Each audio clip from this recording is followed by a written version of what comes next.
Hey, what's up guys? Hardleg Joe here with the What a Deck profile for the Chaos Max OTK deck. Just gonna go through everything in here and then I'll explain how it works. So we're running 3 Blue Eyes White Dragon, 3 Senju of the Thousand Hands, 3 Manju of the Thousand Hands, 3 V-Jam the Cubic Seed, 3 Battle Fader, 3 Effect Veiler, and of course 3 Blue Eyes Chaos Max Dragon. For the spells, we have 3 Creature Swap, 3 Trade-In, 1 Chaos Form, 3 Advanced Ritual Art, and 3 Swords of Concealing Light, and for our traps, 3 Quaking Mirror Force, and 3 Curse of Anubis.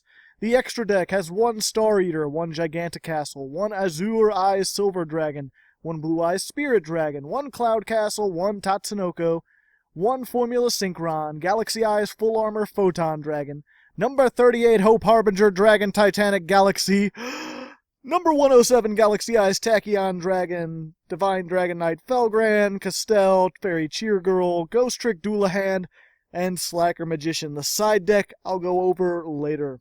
So the point of this deck, as the name implies, is to OTK with Chaos Max Dragon. If you're unfamiliar with this card, it cannot be targeted or destroyed by your opponent's card effects, which is good defense.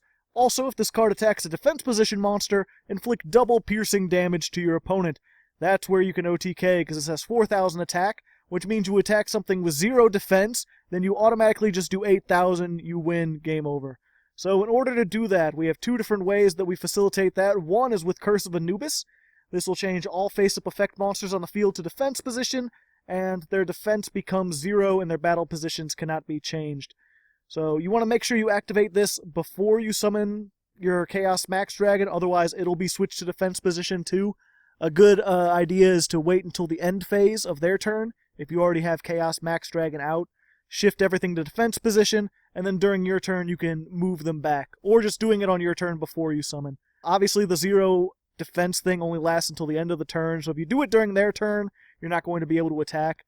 But fortunately you can chain this card at any time, so in addition to being able to help you OTK, you can also use it to just sort of stall by moving all your opponent's monsters to defense position. The other way we do this is with Creature Swap. Each player chooses 1 monster they control and switches control of these monsters. So we've got 3 monsters in here that have 0 defense, V-Jam, Battle Fader, and Effect Veiler.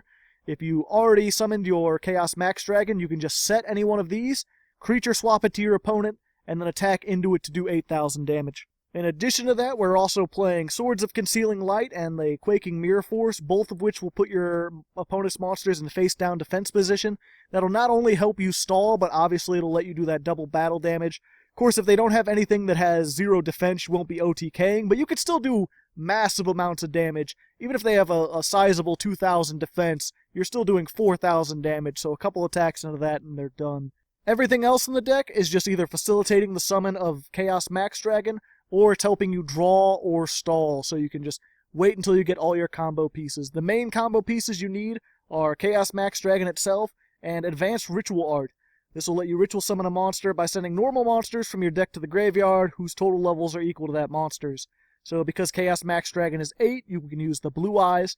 You actually want to keep these in your deck. We got 3 of them because you want to be able to make, sometimes you have to make 2, maybe even 3 of these if they get like Floodgate Trap Hold or something happens to them.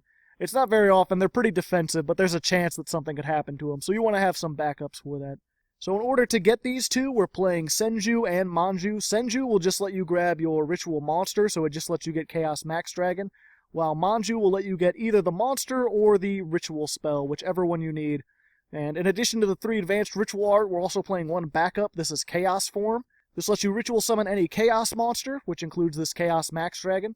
And you can also tribute monsters from your hand or field, or banish Blue Eyes from your graveyard, which is important. That means if worse comes to worse, you can use like your trade-ins or get rid of your Blue Eyes in some other way if you've already used your advanced ritual art. You can then banish them from the graveyard with Chaos Form, and you have an additional way to summon them out. As I said, we already have the trade-ins. Those are just to use on the Chaos Max Dragons or the Blue Eyes. Probably not the best choice, but this needs some sort of draw power, and that's what I went with. Like I said, if you put these into the graveyard, you can then use Chaos Form to summon it. And Manju can grab this just as easily you can grab Advanced Ritual Art. You can also, if you already have a Chaos Max Dragon, use either of these to grab another copy, and then trade it in order to hopefully get your ritual spell if you don't already have it. Or if you do have it and you just want extra cards, well, there you go. These other three, as I said, we're mostly playing just because they have 0 defense, but they're also good for stalling and stunning in a little bit of ways. Obviously, Effect Veiler is going to negate your opponent's effects. Battle Fader, if you have a direct attack, which happens quite a bit because we don't often summon, it's pretty much just these Manju and Senju, or you have this. So if you have an open field, Battle Fader can be a good choice. And then, of course, you can always do that, and then creature swap it during your turn, or use it to make one of your, like, rank 1 Ixies to stall even further. And V-Jam, this is actually a pretty good stalling kind of card. It can't be destroyed by battle, kind of like Marshmallow. It also has the additional effect that if this card battles an opponent's monster, you could place it face up in the spell trap zone as a continuous spell card, and put 1 cubic counter on that monster. Monsters with cubic counters can't attack, and their effects are negated. So if you set this and they run into it, it could be a pretty nasty trap. If nothing else, you could just use its continuous effect to stay there. And then it also has the effect that if it's treated as a continuous spell card by its effect, you can summon it back. So even if you put it in your spell zone, even if you negate something, well, you can just bring it back out and have continuous defense wall. Or again, you can use it to summon things out. We play a couple of rank 1s. Again, these are just for situational. They're not important to the deck. Since we've got our level 1 tuner, we can also make Formula Synchron, which is just extra draw power. And it's also something, it's only got 1500 defense, so you can creature swap it to someone. If you happen to get 3 monsters, which happens occasionally, you can make Tatsunoko. And this one lets you synchro summon using it and a monster in your hand, which if you have that extra blue eyes in your hand, you can use it to make Star Eater, which is why we play the level 11. It's not the most consistent play. I've only done it once or twice, but it does come up, especially on more grindy games.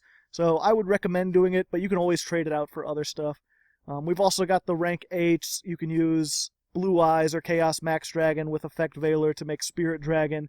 Spirit Dragon will summon Azure Eyes. Azure Eyes can get Blue Eyes out of the graveyard. Whatever you need to do. Again, doesn't happen very often, but I've come up against, I think it's called Mahad, the thing in Dark Magicians that gets 5,000 attack against dark monsters. And this is dark, so there are some cases where you'd prefer to have a Blue Eyes White Dragon against that, but not very many.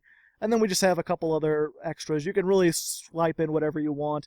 Rank 8s, just in case you get 2 of these and for some reason can't attack. Really whatever you want to do. There's nothing really important or key here. It's just extra options. Finally, we just have the side deck. The things I would recommend most are Gameciel and Swordsman of Revealing Light. This is more attack negation. If you're running against a deck that has a lot of like summon negation where you're having trouble getting out Chaos Max Dragon and need to stall further, maybe swap this out against a Magispector deck. Get the Effect Veiler since those are going to be useless. And instead you have this thing that's like, it's a good defense wall, it's a level 8 so you can make more Ixies, and it's also got synergy with trade-in. Same thing with Gameciel, you can also use this as trade-in material because it's level 8, and then it's just good for putting it on your opponent's side of the field to get rid of their troublesome monsters and stuff like that. It's just a perfect side deck card, not something I would main deck, but against certain cards, that can be your only way out. There's also, if you're going against something that's more grindy, that's getting rid of your monsters a lot easier, something that has a way to get rid of this or deal with it before you can get it right, I would suggest either Jar of Avarice or Fulfillment of Contract. This is going to let you just recycle everything so you can use your advanced ritual arts again. It'll put your blue eyes back into your deck. And this will just straight up summon a ritual monster from your graveyard. Basically Monster Reborn for ritual monsters, so pretty nice. Gishki Chain, this one kind of iffy, not sure if you'd actually want it in the side deck, but I considered it. It's kind of a good option over Senju because it lets you look at the top 3 cards and add a ritual monster or ritual spell to your hand. So it has the ability to search for either this or the spell, but it could potentially do either. Its main factor is that it has 1800 attack, so it's slightly more than these. If you're getting into like a normal summon battle, this can be slightly better. And finally, just White Stone of Legend and Dragon Shrine. Originally, I went for a more Chaos form one, where I had to have Blue Eyes, the Chaos form, and then also Chaos Max Dragon. That can be a little trickier because it's a 3-card combo instead of a 2-card combo, but with stuff like Dragon Shrine, where you can dump Blue Eyes into the graveyard, add 1 to your hand so you're deck thinning, and then you can also, Chaos form will let you use it from the graveyard. You got more trade-in targets. So maybe more of a turbo version of the deck would work with that, but then you lose some of the like OTK potential because you have to get rid of some of these like 0 attacks, because these are the least useful. These are just sort of here to maximize the OTK. So anyway, I hope you guys enjoyed. Next time I'll be taking a look back at Trap Monster Stun, which is a deck I've done before, but it'll have some fundamental differences to it. Until then, good luck, have fun.